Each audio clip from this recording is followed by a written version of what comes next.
Okay, Mr. Okada-san, how much you get the top speed for Honda 250? Just over 155. 155. Yeah, on the end of straight. What do you think is the best about this bike? The feature?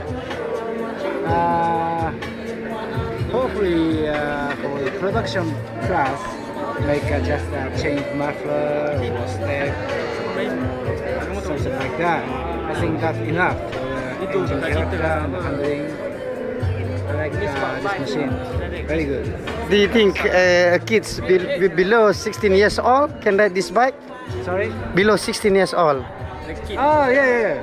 Much It's good for them? Yeah. That's more easy for them? Yeah.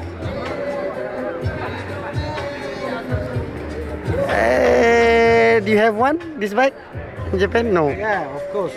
My son, for present for my son. I see. Yeah. Do you involve in this development? Sorry? Do you involve in development? No. Okay, still you doing riding school, and what you do after retiring? Still MotoGP test in Japan, and some riding school, and helping for the All Japan Championship for young riders. Young riders. Okay.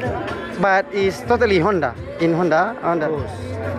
Honda man. Honda man. Okay, give me 5. Okay. Thank you very much. Thank you. See you.